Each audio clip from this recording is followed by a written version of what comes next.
नमो तस्सा भगवतो अरहतो सम्मा संबुद्धस्सा नमो तस्सा भगवतो अरहतो सम्मा संबुद्धस्सा नमो तस्सा भगवतो अरहतो सम्मा संबुद्धस्सा इतिपिसो भगवारहं सम्मा संबुद्धो विद्याचरण संपन्नो सुगतो लोकविदु अनुत्तरो पुरिसधम्म सारथि सत्ता देव मनुष्याणां बुद्धो भगवाति नमो तस्स सम्मा संबुद्धस्सा स्वाकातो भगवता धम्मो संदिटीको अकालिको एहिपस्सिको वपनायको पच्छत्तं वेदितव्यो विन्नुहीति नमो तस्स नियानिकस्स धम्मस्सा सुपटिपन्नो भगवतो सावक संगो उजुपटिपन्नो भगवतो सावक संगो न्यायपटिपन्नो भगवतो सावक संगो सामीचिपटिपन्नो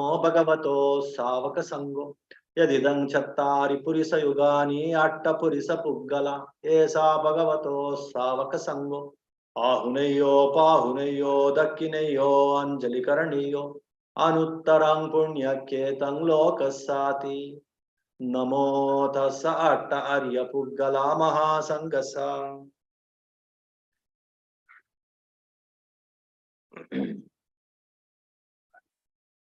So today's topic is the beginning, how the different beginnings in this existence happened.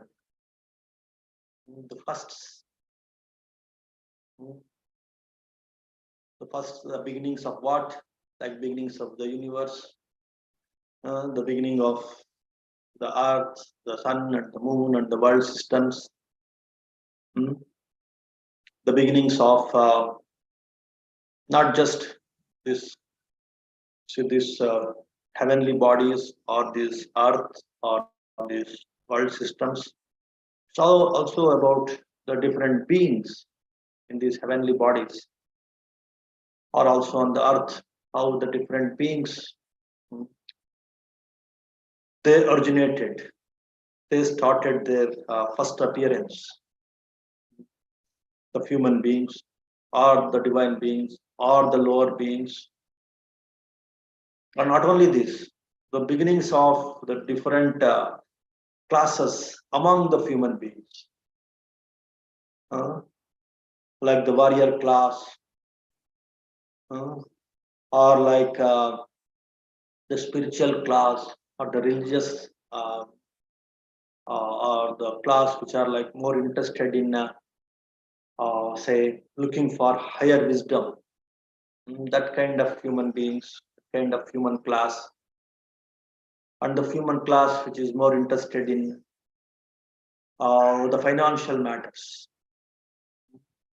like business, and the human class which is interested in service and work, physical work. So that kind of human class. And again, the human class which is interested in liberation from all these different kinds of becoming beings, becoming like taking up these different classes, completely to come out of this kind of becoming a being. So how that kind of human class has started, the meditators, the class of meditators, how it started. So all these beginnings are discussed in this one of the suttas, one of the discourses given to two young disciples of Buddha. Buddha gave this discourse to two young disciples. And this this is called Aganya Sutta. Agga means like the beginning, the primary, the first. Anya means like jnana or knowledge. The knowledge of the first, the knowledge of the different origins of different beings, different systems, different classes, different heavenly bodies, the cosmology, the cosmos, as to tell in some of the talks about the 31 planes of existence, the different cosmic planes in this existence, how these things, how they originated, how their beginnings happened. So that's what is this sutta is all about. This discourse is all about. Quite interesting sutta, quite interesting discourse, because somehow this deep interest is very much there among the human beings about the creation, how this has been created. Uh, so like now people, we are so advanced, 21st generation, 21st century, the modern generation, it's so advanced. We can create so many things. We can create machines, we can create mm, the robots, artificial intelligence. By cloning, we can create different beings also. Cloning, no? So you take one cell of one lamb, and it can produce so many sheep, so many lambs. Just maybe it may happen with human beings also in the future. With plants, of course, it happened long back, so many decades back it happened. To take one plant cell, we can produce so many plants on tissue culture, cloning. It started long back with the plants and with the animals, it's going on, and maybe in future with humans also it may happen. And of course, the modern advanced technology with regard to this transportation, also a lot of advanced technology, the rocket science, aeroplanes, the bullet trains, all these things, advanced things that are there around us, it fascinates us. And to some extent, we can grasp, we can comprehend how it has been created by the scientists. If you know a few laws, few, say, uh, scientific theories about how to make them, then you can comprehend to some extent. Yeah, this is how this has been created, these different things. But what about this universe? What about this sun and the moon? Who created this? Hmm? And what about this lightning, this earthquake, this say floods? This kind of some natural catastrophes also. Who created this? Not only this natural uh, heavenly bodies like sun, moon, earth, and other things. So even these natural catastrophes also, who is creating these things? Hmm? And then again about the different beings, who created the human beings, who seem to be very quite smart when compared to other beings like the animals. Hmm? So in that way, when the human intellect started pondering about these things, then somehow they stuck up in some theological ideas. To some extent, of course, it is not completely false, as I was telling you in the last discourse. Hmm? With their meditation, with their intellect, with their, say, yeah, generally through meditation, maybe sometimes with devotion also, they could connect to the higher beings, the divine beings, and even to, say, much more refined beings like the Brahmic beings and all. And again, because of the limitation in their knowledge also, so they could conclude that some divine being, some creator God has created all these things. Uh, Like in that way, some the religions started. All religions, ancient religions. In Rig Veda, there is one Purusha Sutta, I think. There, this universe is created by this Purusha. Just like in Christianity, the God created this Adam and Eve, and the earth. Everything is created by the God. And of course, in the same way, Islam and in many religions, they talk about it's created by a creator, just like a scientist or a manufacturer. He creates the cars or he creates the robots. In the same way, the God created these different things. In that way, so many religions they have deduced this. But some problem started. Again, that problem is very much seen in the 21st century. Many people they started asking. Some funny, interesting things also I have seen. One of the uh, I think scientist. He became an agnostic or atheist, or whatever, I don't know. And when he was 12 years old, when his class, when his teacher was telling, teacher of theology, Christian theology. So this earth and the heavens and all this universe is created by God. There was nothing, but God created this earth, this moon, and everything. Then this boy, he asked his teacher, then when nothing was there, then where could he stand and he could create all this earth and the space and the entire universe? Where he could stand? Because he has to stand somewhere and he should create all these things. Of course, it is a little mischievous also, but that's how many youngsters they started thinking. If the God is so powerful and he is so compassionate, is all powerful, all compassionate, then why is so much suffering on this earth? Why there is so much destruction? If he has created so much, then why he should destroy? At the same time, why there should be a lot of suffering, and he has created with all compassion all the beings. Then why there is so much suffering, or so much stress, so much pain, so much hunger, so much revengefulness, so much enmity? Why wars? Why conflicts? In that way, also some many people started pondering, and then because of that, again, the theistic trend or theistic influence on the human minds, it is slowly reducing, it's declining, especially in this 21st century. Many countries are becoming non-theistic or atheistic or something like that, which they don't subscribe to this idea of some creator God has created all these things. So to what is Buddha's view, which is neither of these things. Buddha has brought everything on the basis of as you sow, so you reap. So if you have good mind, you start developing your mind, you create your own world, you create your own happiness, you create your own freedom.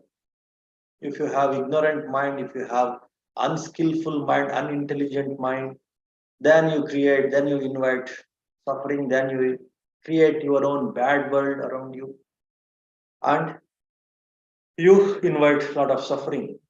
And that's why everything has become mind centric in Buddha's teachings. And that's what is explained in this discourse also. And of course, in this evolution and devolution in the human plane itself, why one becomes superior and powerful in the human world, why one becomes inferior and powerless in the human world. The same way in this cosmos, why one being becomes more and more powerful like Brahma, like divine being, and why some beings become powerless and so pain and suffer a lot of say physical pains and mental say suffering. One why different beings end up in different kinds of suffering, whether it is physical suffering or mental suffering, and why they lose power, why they become animals in the cosmos, this entire existence, why these beings move upwards, move downwards, and in the same human being plane, why some humans move upwards, why some humans move downwards, or the same human who moved upwards, he will fall down. Why this Hangama, why this drama is going on? It's because, not because of some creators play with the human beings. It's the play of your own mind. It is the play of your own ignorance and your own intelligence. That's what is the summary or the essence of this sutta on the beginnings, the knowledge of beginnings, and the knowledge of different things, how they originate. This is like one unending drama going on in this universe. There is no end, there is no beginning for this. So unlike other religions, where they say this physicality, this mentality, whether the refined mentality of the divine beings or the gross mentality of humans or animals. All this is created by the Creator God. But according to Buddha, just like I used to tell in the Abhidhamma classes, the four things, they are very much there in this existence, in this universe. What are those four things? The materiality, the different elements, and the clusters of these different elements, the kalapas, the 28 elements, and the clusters formed by these 28 elements, that is very much there in this existence.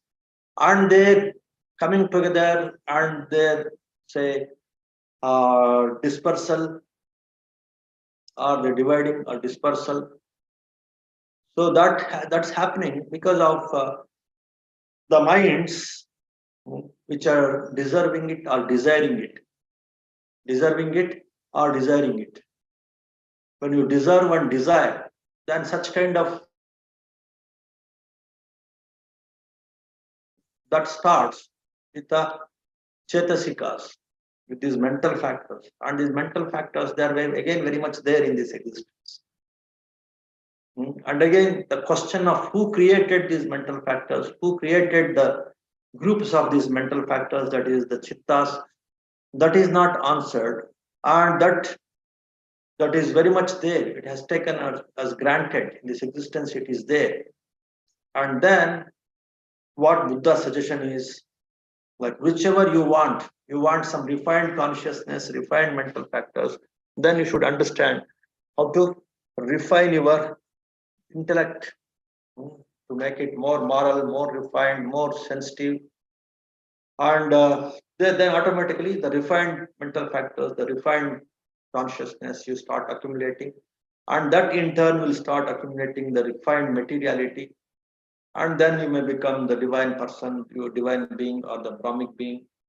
Or if you refine it much more with say greater wisdom, then you completely come out of this kind of this drama of becoming a being in these different planes of existence. You can be completely emancipated, liberated, and you enter into the dimension of the domain of Nibbana, where it is absolute bliss. Then there is no oppression of taking up materiality and mentality.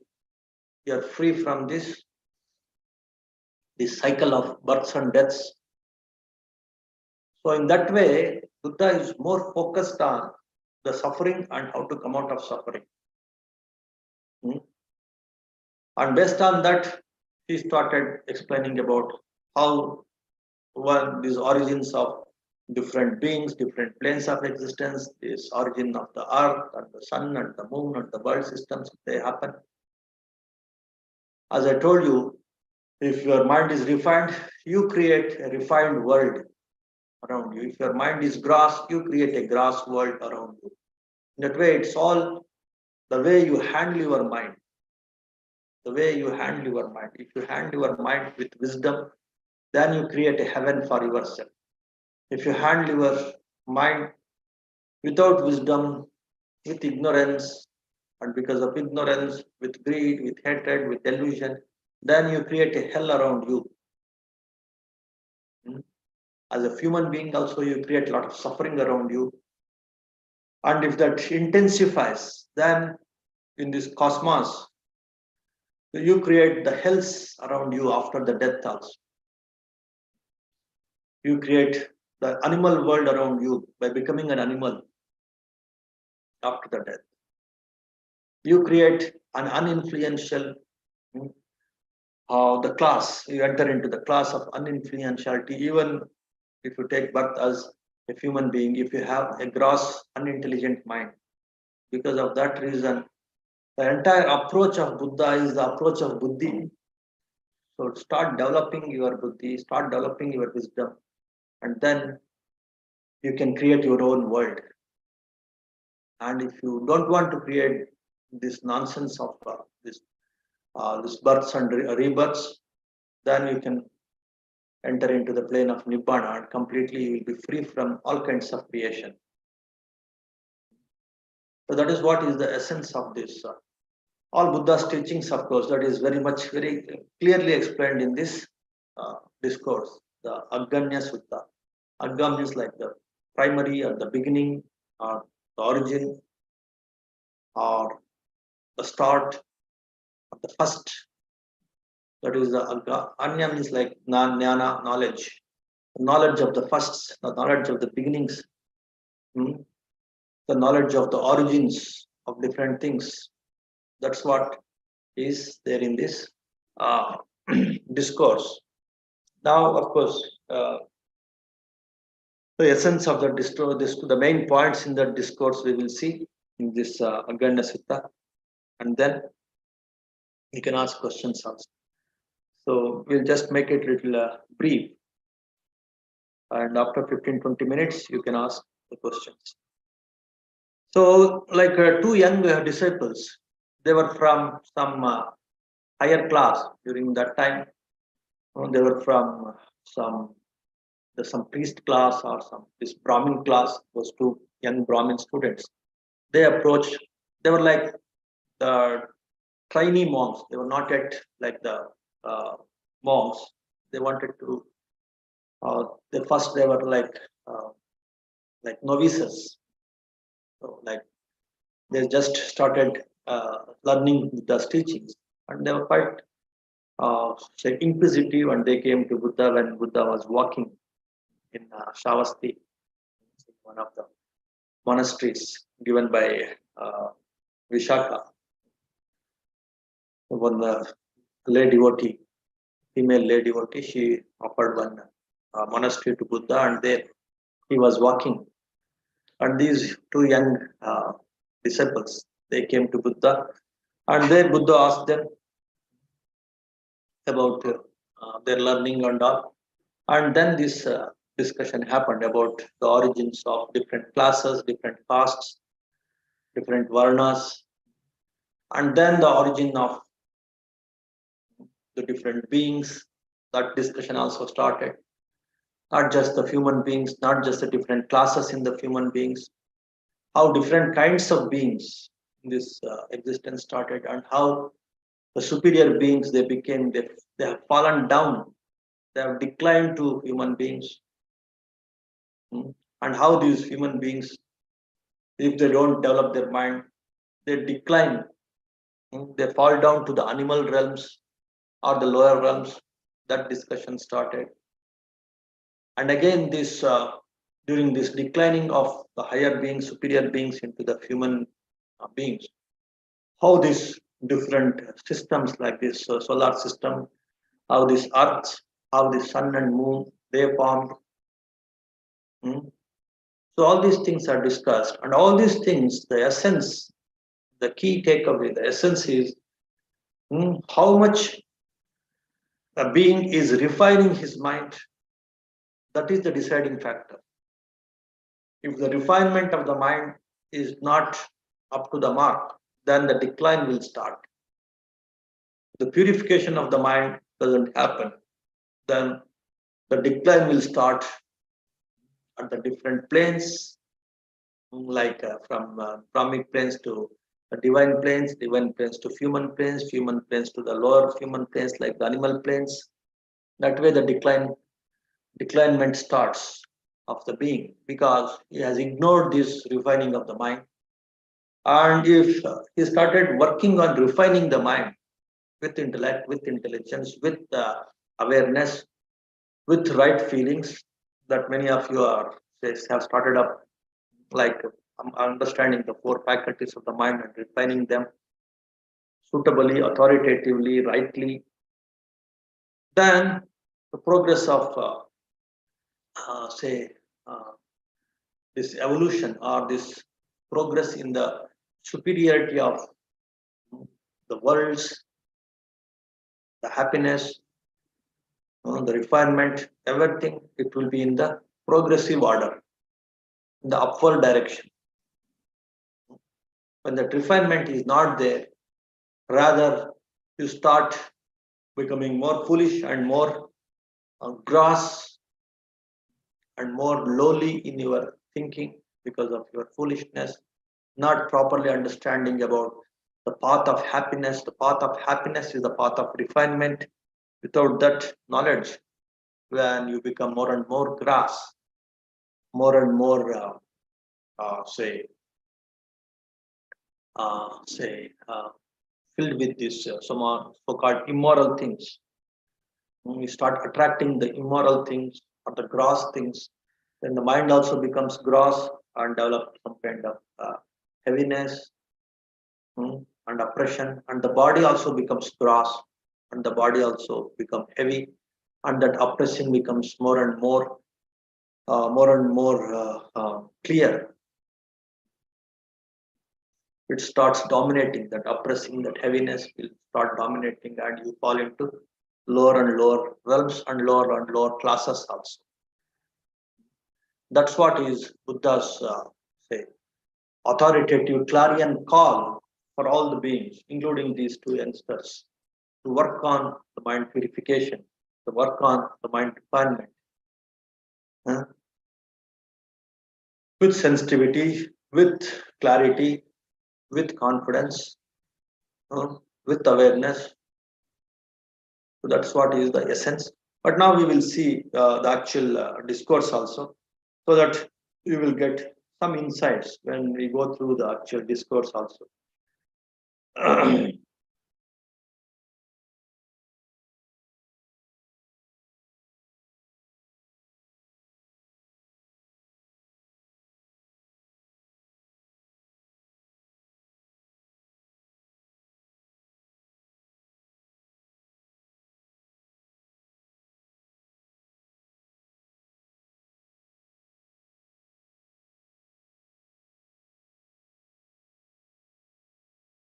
So one of the disciples' name is Vasetta.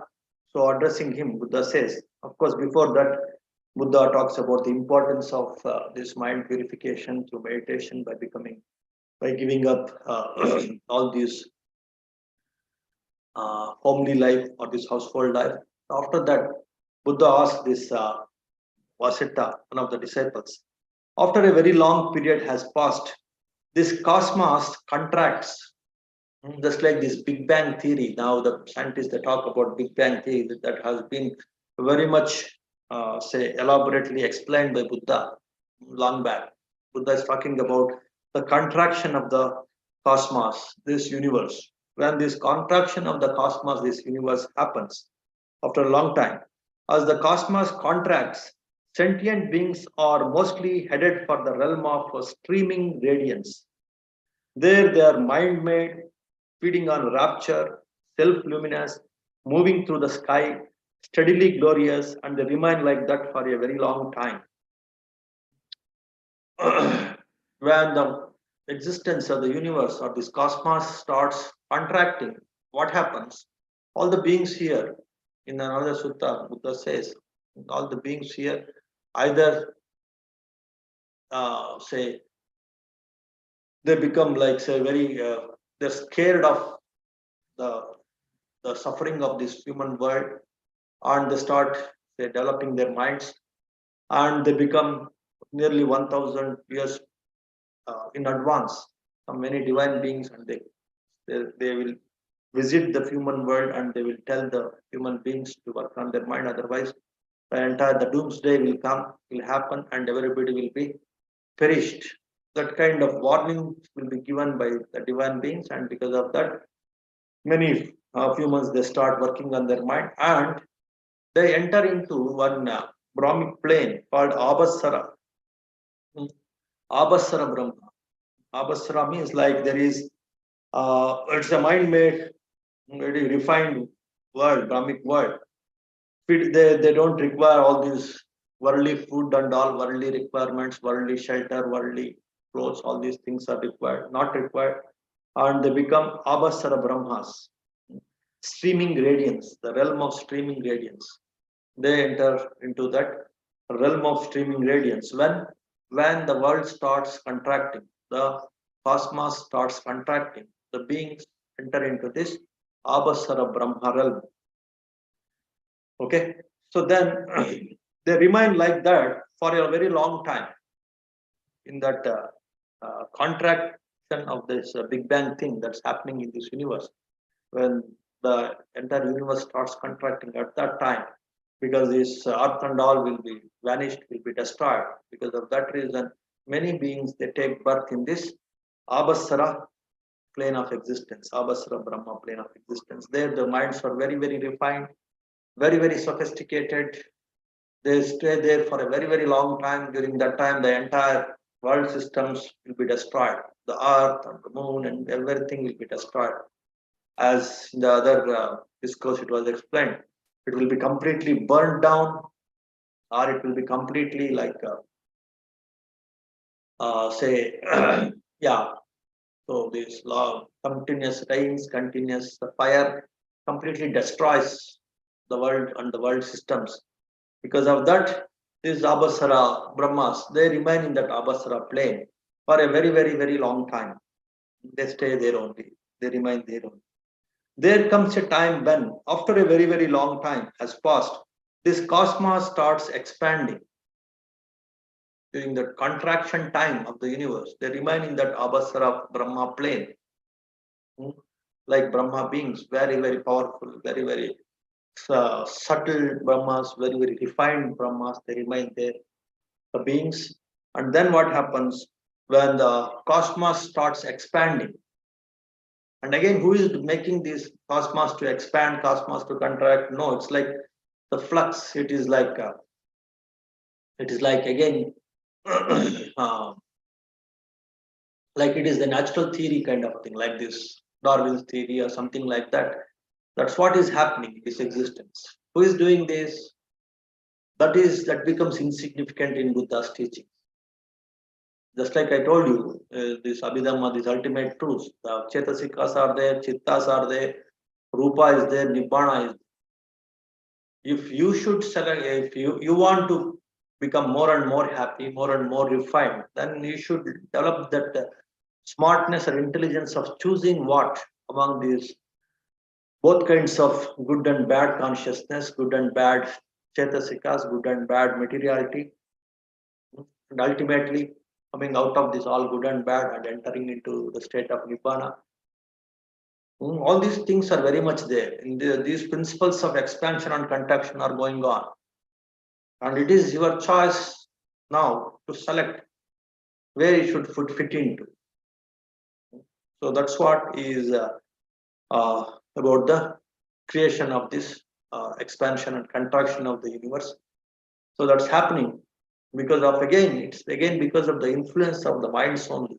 The different minds are more interested in say coming down from Abhasara, then the expansion starts. Expansion of the universe starts.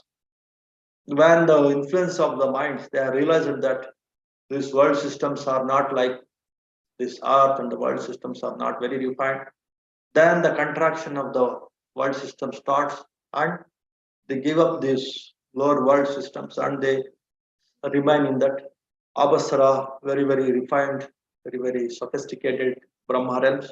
In that way, it's again the play of the mind only. So in that way, you should learn to reduce this play of the our own desires. So based on our own desires, this world expansion, world contraction also can be related. Okay, so in that way, when the Abhasara Brahma runs, when their minds think that, so that's kind of long stay in that Abhasara Brahma world, it's like if they find it little boring, then their desire to enter into the lower realms, that desire starts. And then the world, that expansion stops and the contraction starts. The contraction of the world systems and the cosmos starts. Why? Because of the contraction in your desires, your refinement in the minds. When it comes down, when you start looking for the lower desires, then the world system also contracts. You see how the mind influences the whole world systems also, the whole cosmos also. When the desire of the lower pleasures, it starts in the minds of these Abhasara Brahmas, when the contraction of the world system starts, contraction of the universe starts. That way, everything will boil down to your mind only. When your mind and minds When they look for the refined happinesses, then the expansion of the universe starts. When the mind looks for the the lower pleasures, and then you develop some lower desires because of your ignorance of looking pleasure in the lower desires. Then what happens? Then the contraction of the world system starts.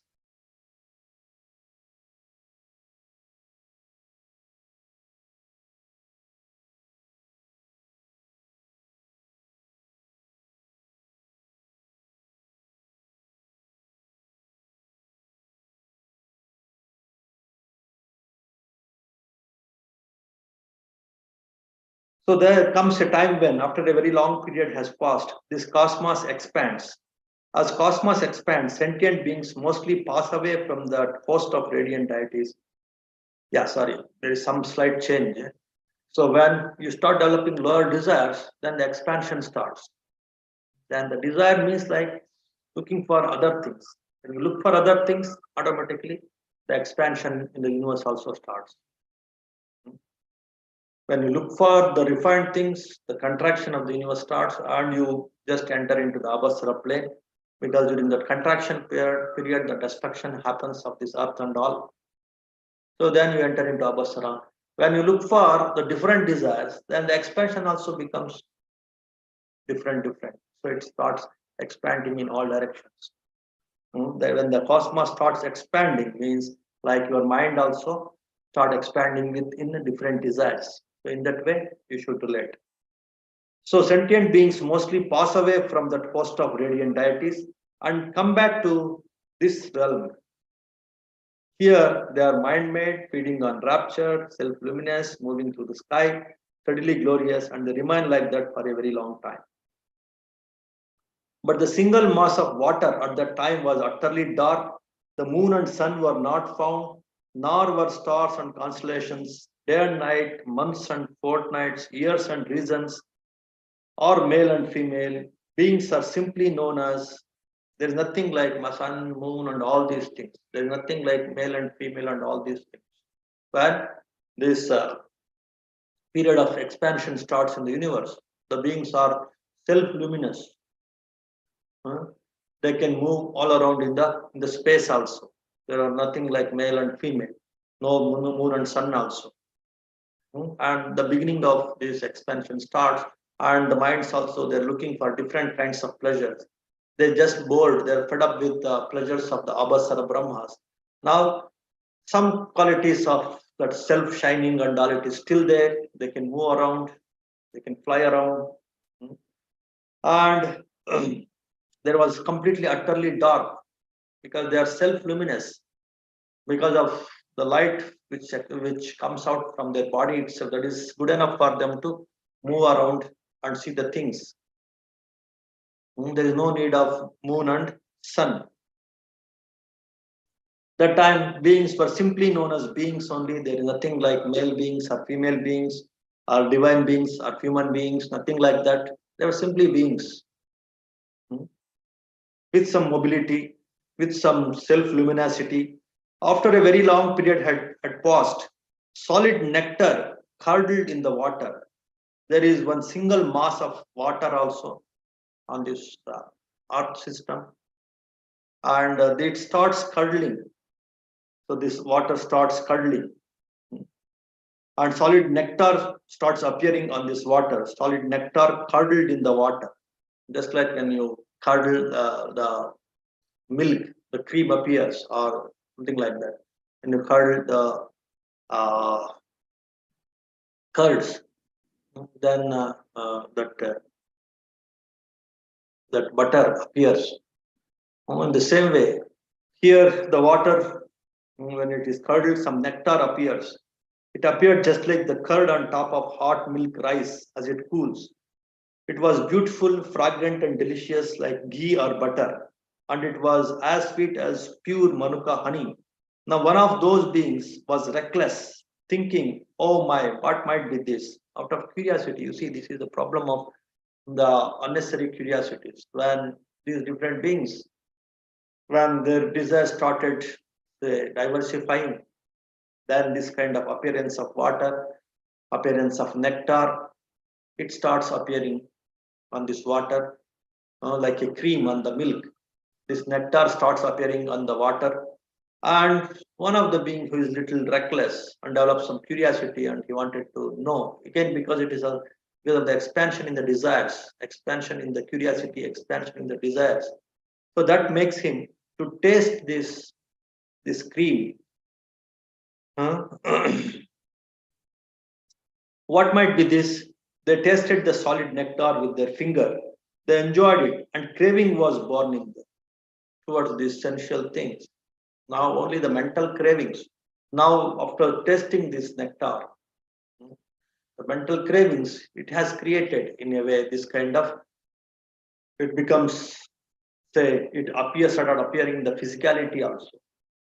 The mental cravings, they started appearing in the surroundings. The surroundings also, they started showing off some kind of temptations, like this kind of nectar forms on the water, and then they started tasting it, and then the cravings, much more intense cravings, they started arising in their mind, was born in them, and other beings following that this being's example, they also started tasting this solid nectar with their fingers. They too enjoyed it, and craving was born in them for these sensual things.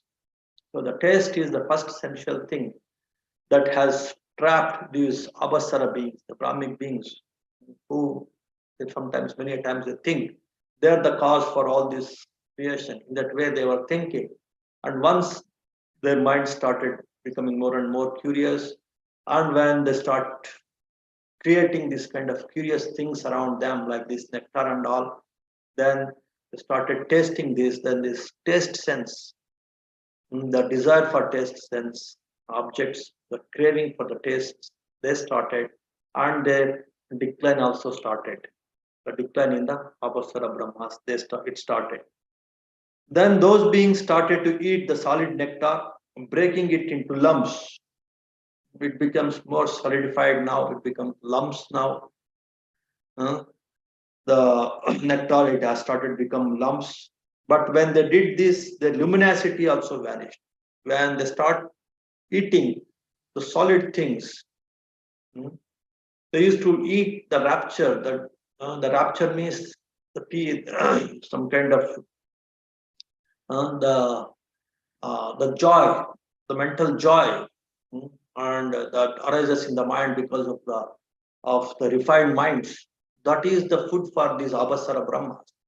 But once some kind of desire started in their mind, some kind of curiosity started, expansion of the desire started, they started eating this nectar, which is liquid, more liquid. And again, when they started eating that, then the lumps of this liquid becomes more solid. And because of that, their bodies also become little solidified. See, when the craving solidifies, then the food also solidifies, that the food that they are eating, and because of that, the body also gets that solidification. You see the relation between the mind, the sensual objects like the food, and when the food becomes more and more solidified, then the bodies also become more and more solidified. When the bodies become more and more solidified, then the luminescence of the bodies, it starts disappearing. The self luminosity of the body, that self shining of the body, it's gone now. It becomes more and more like solid. The body becomes solid. That the divinity, that luminosity of the body, it's gone now. The solidification started in the body. And with the vanishing of their luminosity, the moon and sun appeared. Then something should shine, otherwise you can't see other things. If that self luminosity is not there, so then the luminosity should be there at least for some part of the time. So that's why the sun and moon started. You see the relation between the creation around you, the creation within you, like solid body, subtle body, luminous body, is related to the mind. the grossness or the subtleness of the mind. The mind is very pure, very subtle. Then your body becomes self-luminous, and the things around you are also very, very luminous all the time. And there is no need of any luminous things around you, because you yourself is self-illuminating. But when your desires become more and more grass, the body becomes more grass, and then there is a need for other creations like sun and moon. That way, the creations around you, the creation of your own body is dependent on your own mind. Please understand this. This is very, very, very important.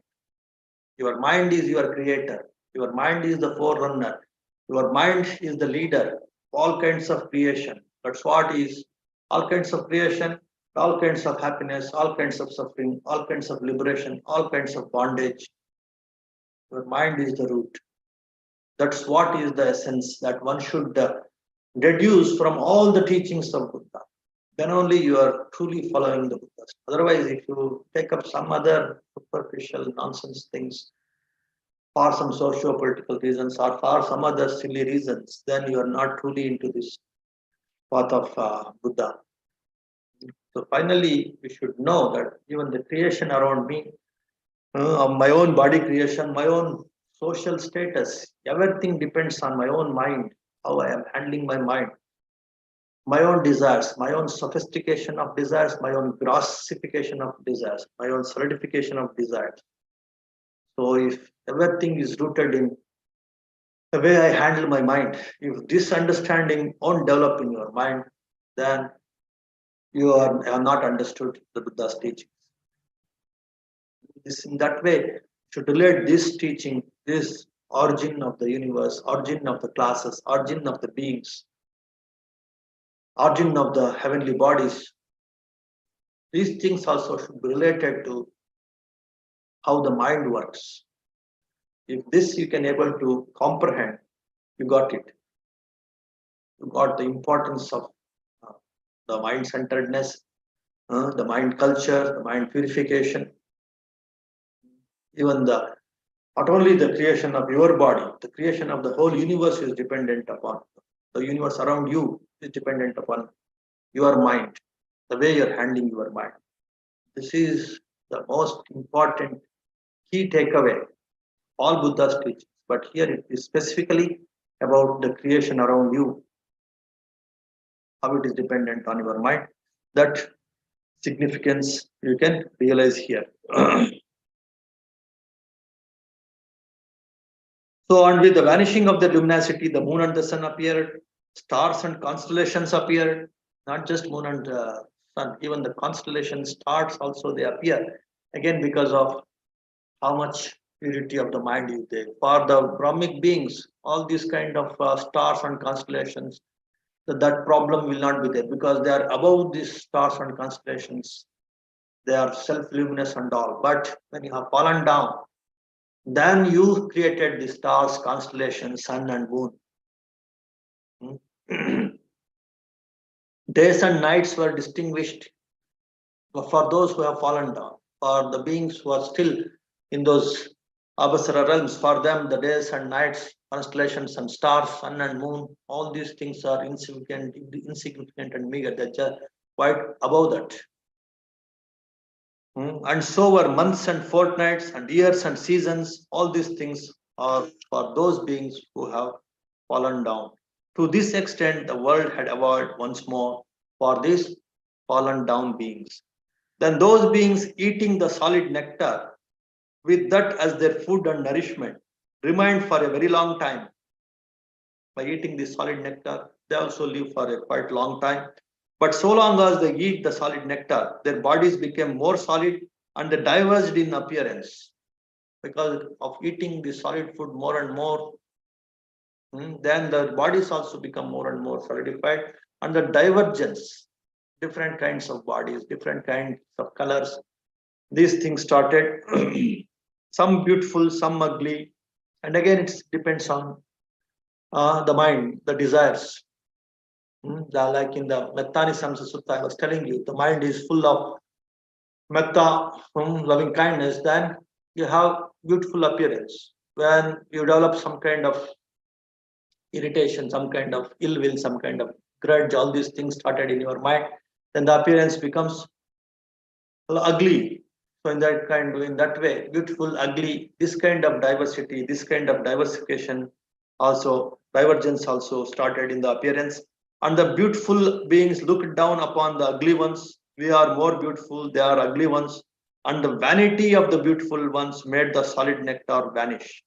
And they develop some kind of that kind of ego also starts among the beautiful, among the ugly, maybe some kind of grudge, revenge, jealousy also it may start. And because of this vanity of uh, superiority, inferiority, that what happens? The solid nectar that they used to eat, that used to they used to get it from on this the so-called earth, that solid nectar that also disappears. They gathered together and bemoaned, oh what a taste, what a taste. And even today when people, so in that way that taste of that solid nectar, it disappears. When the solid nectar had vanished, ground sprouts appeared to those beings. They appeared just like mushrooms. Again, the earth becomes more solid.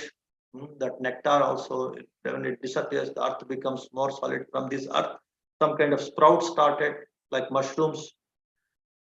They were also quite beautiful mushrooms, beautiful sprouts. They're fragrant and delicious, like ghee or butter. And they were as sweet as manuka honey, some good quality honey.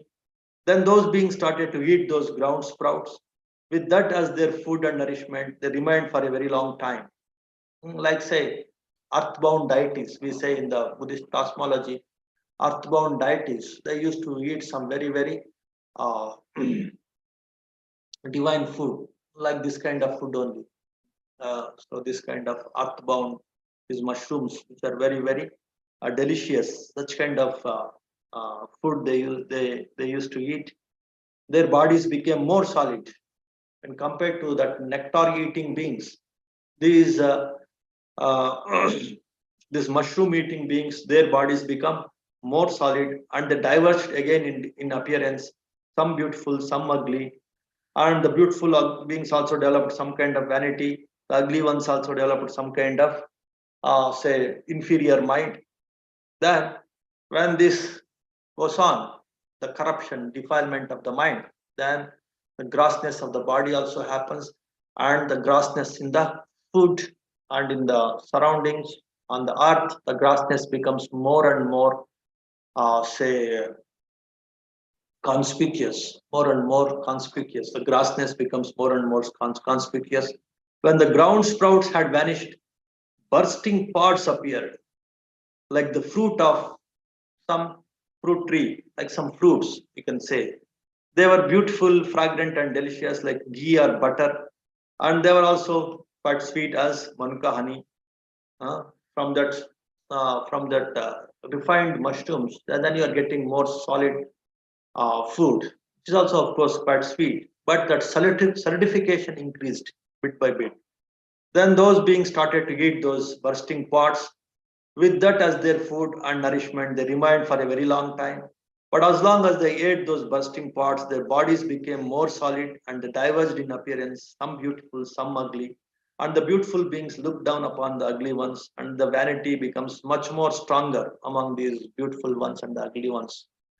That's what in these divine planes of existence we were discussing.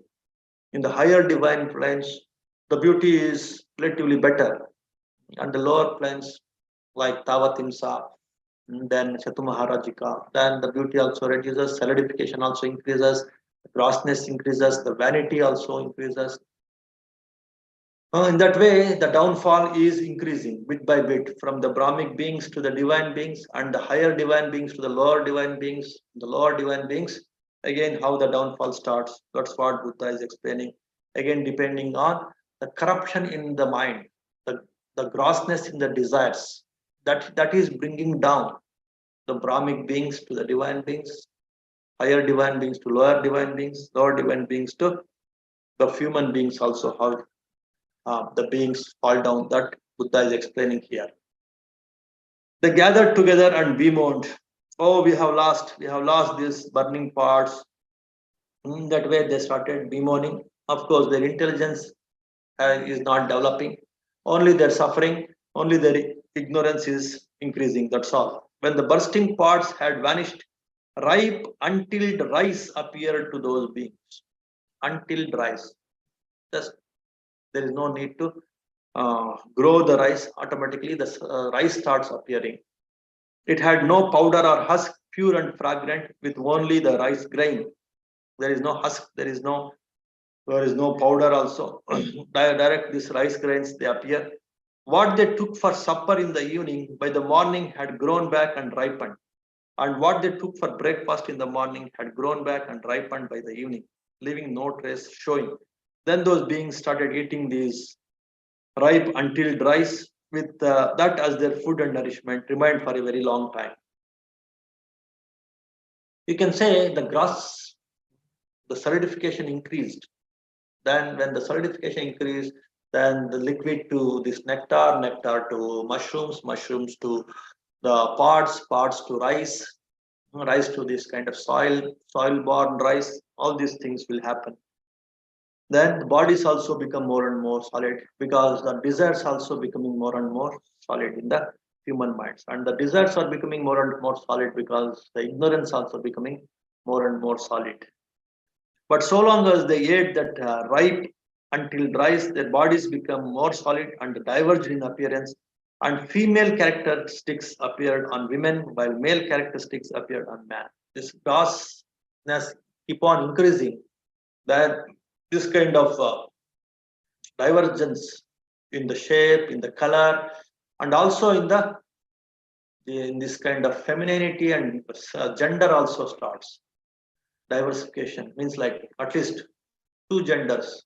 It starts like femininity and masculinity. It's all because of the grossness in the desires.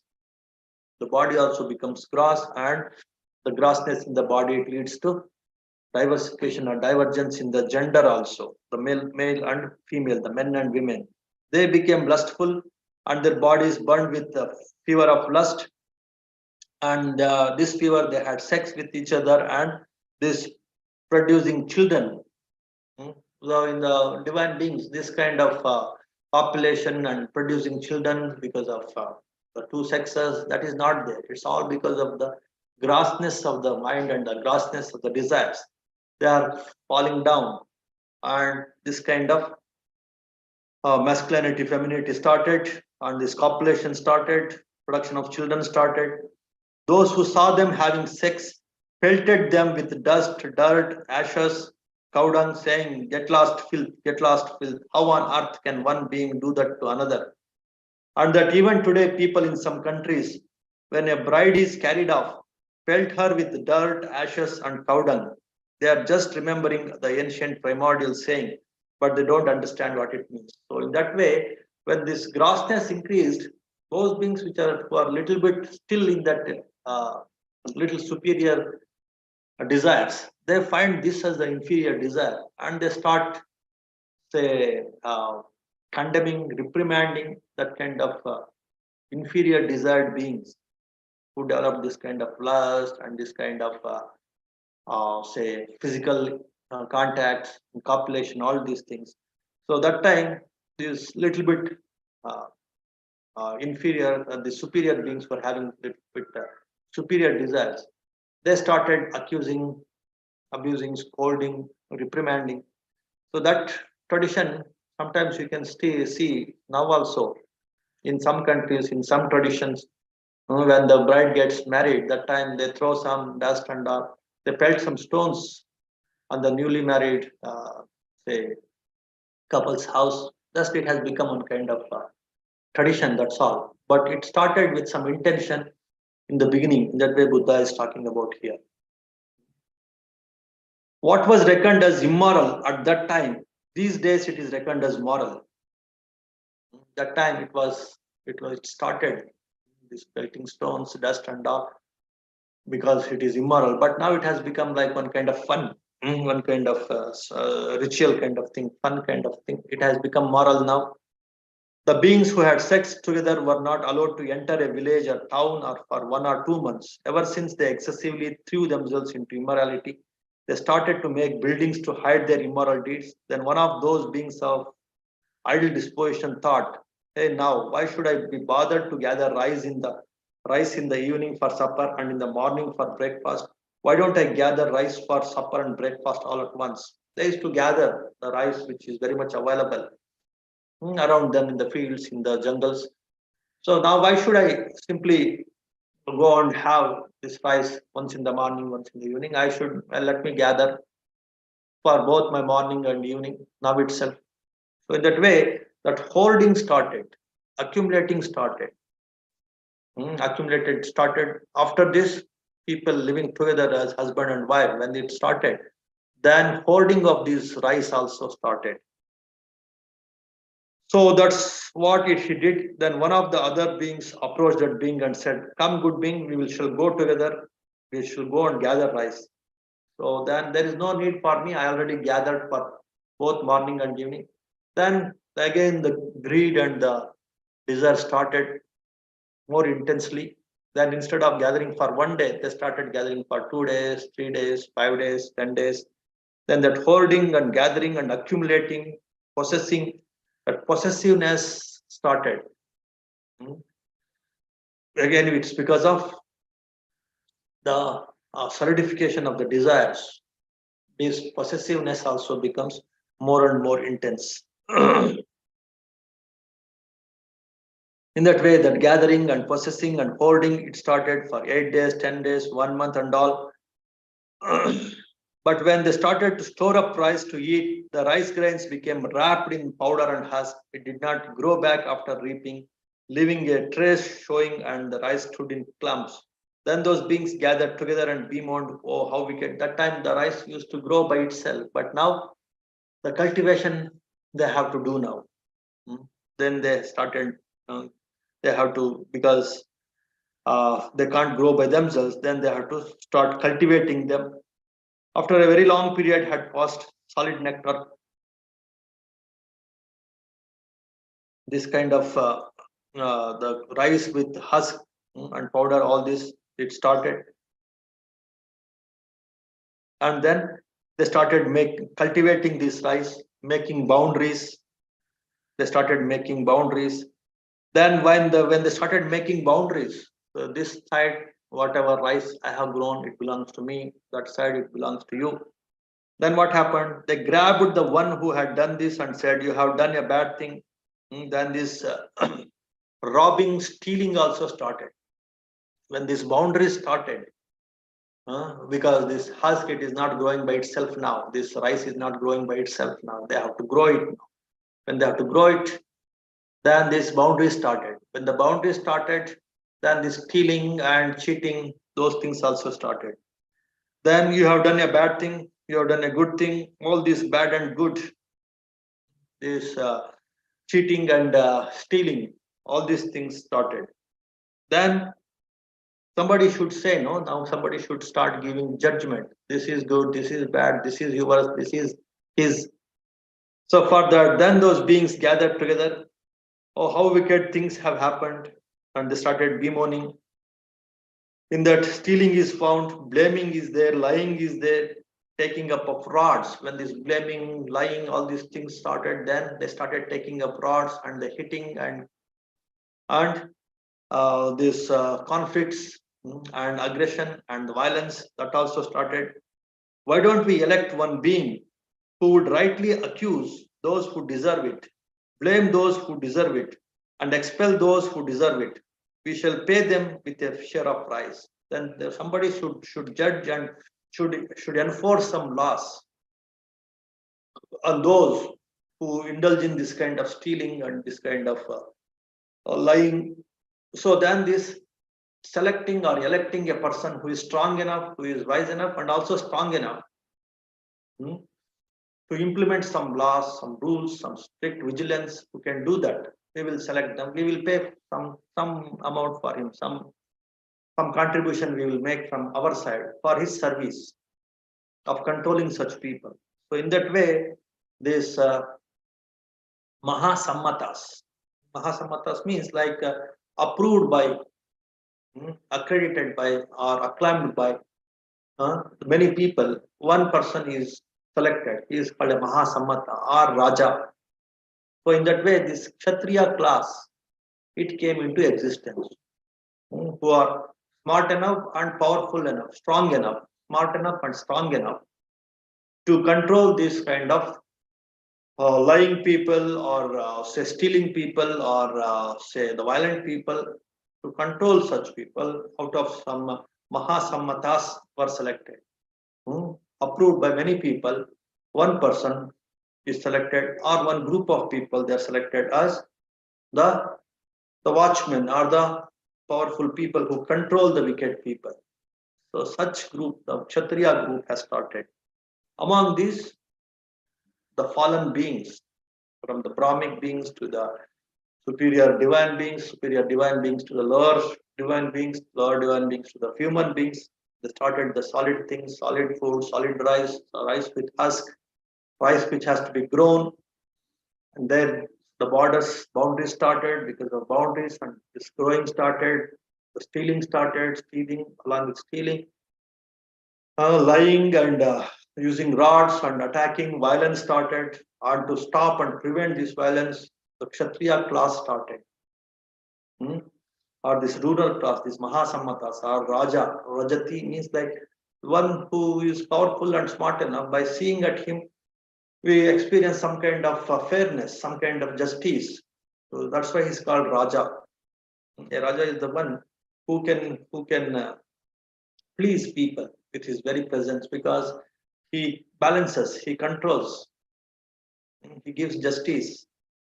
But because of that reason, he is called Raja. Rajati means the one who pleases, in whose presence there is pleasure, there is some pleasing. He is a Raja.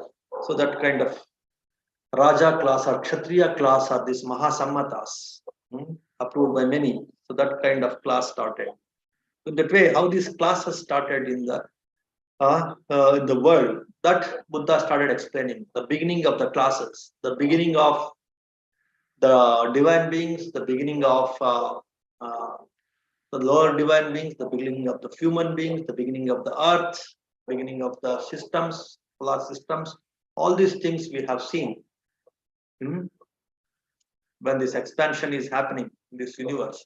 Because these Abhasara Brahmas, they developed, instead of developing the superior, say, refined aspirations like Nibbana, when they developed the aspirations of the curiosity of some lower desires, when these Abhasara Brahmas developed. So instead of going upwards and to become liberated, they started falling down. And in that process, the expansion of the universe also happens. And in that expansion of universe, this sun and moon appearance also starts. Again, it coincides with the defilement of the mind, the solidification of the body, and the expansion of these heavenly bodies. All these things simultaneously happens. Solidification of the body, grossness of the desires, and expansion of the solar system or the heavenly bodies or the world bodies, or the world systems. All these three things simultaneously happen. And it started falling into the human realms. Then the expansion also much more, like stars, constellations, planets, all these things will start. And the seasons, years, all these things will start. Nights, days, these beginnings also will start. Beginnings of these things also will start. Then along with that, the human class, this the more grossness starts, boundaries will start, the crops, growing of crops will start. Then to protect them, to again this my minds become more corrupt. Then stealing, lying, everything will start. Along with that, violence also starts. Using rods, attacking, aggressiveness starts. So will also start. Again, to prevent that, the Raja class, the Kshatriya class also will start. So in that way, all these beginnings of the cosmic beings, like different cosmic beings, like the divine beings, Brahma beings, divine beings, and the beginning of these different systems, world systems, And the beginning of the human beings, the beginning of the different classes of the human beings. The first class, that is the Kshatriya class, but that Buddha is explaining all these beginnings.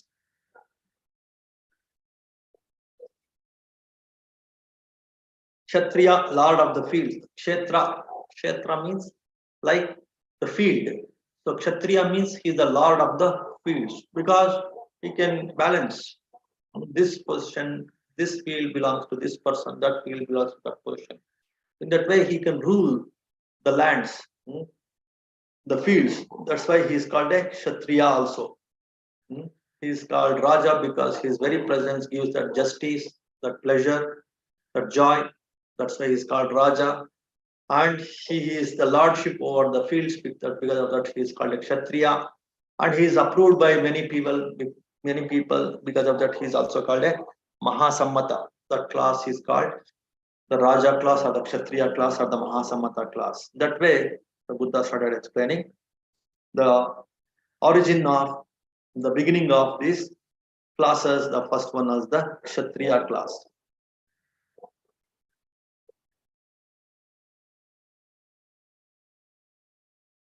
Then some among beings in that stealing is found, and blaming and lying and the taking up of rods and banishment. Why don't we set aside bad, unskillful things? So that's what they did. A little more, sensitive people. So by this very arising of these wicked ideas of stealing, of encroaching, robbing, or lying, or say these violent ideas of attacking others with rods. Why these wicked ideas should start? These are unskillful. These ideas should not start in the mind. In that way, some beings started pondering over this, why these unskillful ideas, unskillful thoughts arising in our minds. In that way, they started pondering. They set aside bad, unskillful things. Is the meaning of a Brahmana. Brahmin means one who has to keep aside the unskillful things. Then only he is a true Brahmana. It's not just because of their birth. It is the very meaning of Brahman. Just like Kshatriya is the lord of the fields, a Brahmin is the one who should work on keeping away the unskillful things that arise in the mind. So in that way, this Brahmin class started, who are very much upset with this kind of stealing, lying, attacking others with rods. So to keep away this kind of unskillful things, some people, so we should control these things in our minds first. So in that way, some people started working on that, and that class is called a Brahmin class. That is the origin of the Brahmin class. It is not like they come from the mouth of the Brahma. That is not the true origin of the Brahmin class. So this kind of, again, some refined thinking, that is the origin of the Brahmin class.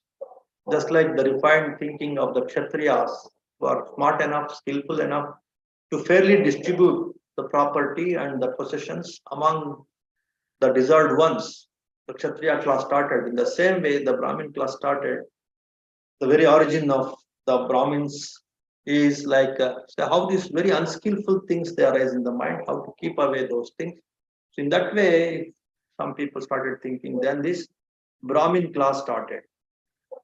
Then they have to ponder over this seriously, because this training the mind is not so easy. So what they did, they built leaf huts in a wilderness region where they meditated pure and bright without lighting, cooking fires or digging the soil. They came down in the morning for breakfast and in the evening for supper to the village, town or royal capital seeking a meal. Like say, came out for begging or pinned up on this alms round. They came out from the leaf huts they built in the secluded in the jungle wilderness. And again, after having food, they go back to their leaf huts and they used to meditate, contemplate why these things arise. That way, this contemplating this Brahminhood started. So in that way, this Buddha explains about, it's not exactly the word, anyone who is interested in this kind of keeping away these unskillful things, that kind of meditative class it started. When people noticed this, they said, these beings build leaf huts in a wilderness region where they meditate pure and bright without lighting, cooking fires, or digging the soil. They come down in the morning for breakfast and in the evening for supper to the village, town, or royal capital seeking a meal. When they have obtained food, they continue to meditate in the leaf huts. The meditate is the meaning of meditator. They meditate, they contemplate, they keep understanding why this kind of desires arise in the mind. So that kind of people there, that class or that kind of people are called as meditators. The second term to be specifically invented for them, meditators class started. But some of those beings, again, there some corruption started. Of those beings were unable to keep up their meditation in the leaf huts in the wilderness. They came down to the neighborhood of a village or town where they dwelt, compiling texts, whatever they have, say, contemplated, how to keep away these immoral things or the unskillful things from the mind. So then they came down to the villages and cities. They started compiling the texts, like they started writing down, compiling the things. So then somehow they lost interest in absolute meditation. To some extent, they could maintain the purity of the mind. They were happy with that. They came back to the villages and they started compiling it. So that kind of some kind of this scholarly people uh, they started there. That class has begun. That is the beginning of this kind of compilers or these scholars. They could not meditate. Only those who could meditate, they remained in the wilderness. Those who could not meditate and they wanted to compile what they have realized, they became this scholarly class.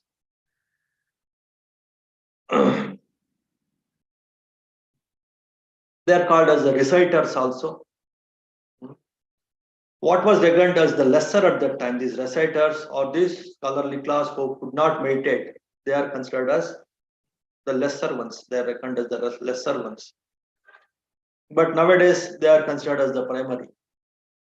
Those who stay in some, say, the cities and the villages only, those who could not meditate, they became like now they are considered as scholars and the reciters. They are considered as primary, but those times they are considered as secondary. So in that way, Buddha is saying about these meditators and these so-called the reciters. And that what Vasetta is how the ancient primordial terms for these so-called people, those who are trying to keep away the unskillful things from their mind. So their group has started. Then some of those same beings taking up an active this sex life applied themselves to various jobs. Having taken up an active sex life, they apply themselves to various jobs. Is the meaning of the merchant. Vaishya means like involved in various worldly things. He is a Vaishya.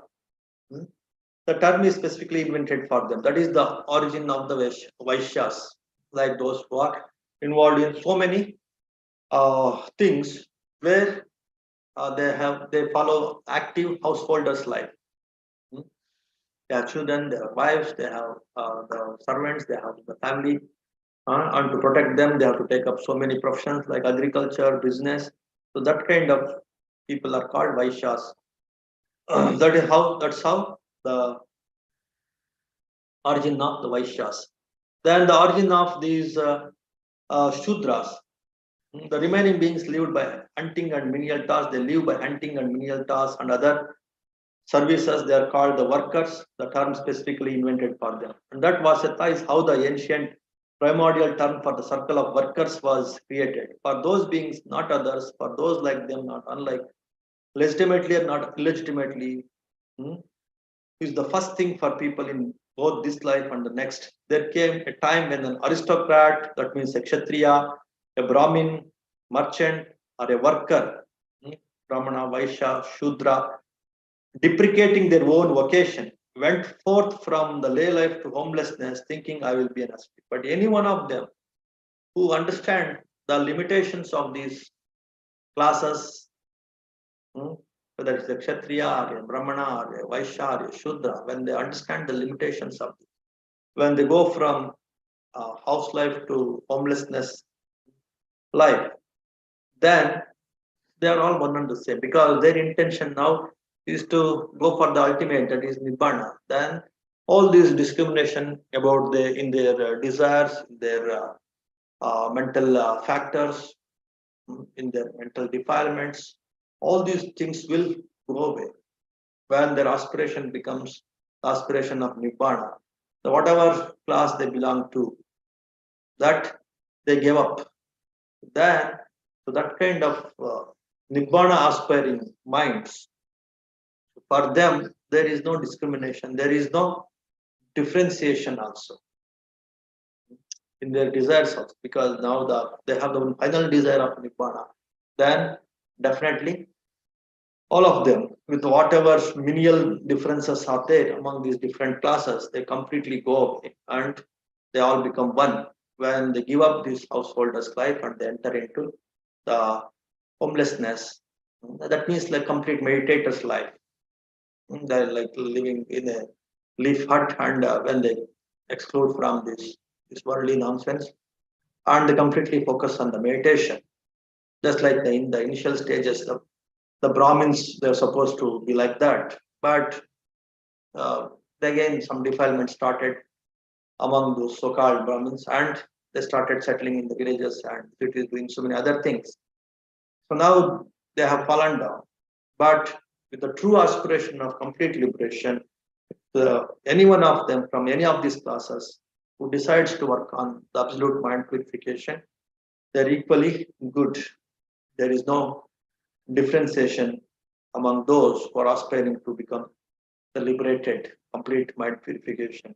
So in that way, the Samana group, it started. The Samanas means that anybody from any of these groups who is aspiring to achieve that absolute freedom, absolute Nibbana, transcending all these material boundaries, these boundaries of different planes of existence, all these desires of different planes of existence, different world systems, different classes, groups, all these desires transcending and aspiring for the Nibbana, then they're all one and the same. That group is called the Shramana group. In that way, Buddha started explaining the beginning of the Shramanas. Okay, so in that way, all the beginnings of these different how this bad and how these Brahmins also they have fallen down to become reciters, and all these Kshatriyas also they have fallen down instead of not performing their duties. If they indulge in creating more violence, then he is not a true Kshatriya. So in that way, how these desires and the defilements will arise, will increase, will reduce, and how it can be completely eradicated by becoming like meditators, by becoming Shramanas. So how that group has started. So in that way, Buddha has started explaining the different classes, the origin of different classes, the origin of different desires in the mind. The origin of desires is also the unnecessary curiosities that arise in the mind. Because of the curiosities that arise in the mind, the different desires will start. Along with different desires, the downfall will start, and along with that, simultaneously, the expansion of the things in the universe starts. Like expansion of the world systems, the arising of moon and sun, and the stars and the constellations, the day and nights, the years and the seasons, they also start simultaneously. And if the curiosities and the desires become more and more expanded, then these worldly things also becomes more and more expanded. The soil starts, the rice and all the other crops, that expansion starts. Again, you see the expansion of desires, the expansion of curiosities and the expansion of desires lead to expansion of the universe and the world systems, expansion of the diversities on the earth, and expansion of the duties and professions of the people. and expansion of the bodily appearances, bodily colors, the bodily beauties and the uglinesses, the sexes, the feminine sex and the masculine sexes, and again the expansion of the sexual activities and the expansion of the products of this sexual activity like children because of that expansion of professions. So all these expansions you see, the cosmic expansions, the worldly expansions, or the physical expansions of the physical appearances, the professional expanses, all these expansions, they are rooted in the expansion of the desires. So instead of looking for the absolute emancipation, this very desire is the cause of suffering without knowing that. The Four Noble, that's what is the essence of Four Noble Truths. This is the very expansion of the desires is the cause of suffering. That's what is the Four Noble Truths. Is it not? The more the craving, the more the expanded desires, the more is the suffering. The lesser the cravings, the lesser the expansion of desires, more is the happiness, more is the liberation, more you go towards Nibbana. If that crux or the essence of Four Noble Truths, if you have not caught it, if you have not understood it, then even the Abhasara Brahmas also, they start falling down, and this expansion process will happen. So this expansion process of desires, world systems, earthly things, physical appearances, physical needs, physical professions, physical different classes among the human beings. All these expansions are rooted in the expansion of desires in the minds of the Abhasara Brahmas. Instead of that, if they would have focused on the liberation, then this expansion drama would have stopped there itself. And then the expansion of sufferings also would have stopped there itself. That is what is the essence of this summary of this Aganya Sutta, or this the beginning, the knowledge of the beginnings of different things, physical things, worldly things, the bodily, or these professions, or these classes. That is the beginning. So the beginning of all these expansions is rooted in the beginning of the desires, different desires among these the so-called Abhasara Brahmas. That's what it is about, the creation of these different beginnings in this world. Okay, I think this much is enough for today. If you have some questions, you can ask, and then we will conclude. Quick questions. Today it's time. If you have some quick questions, you can ask. Then we will conclude.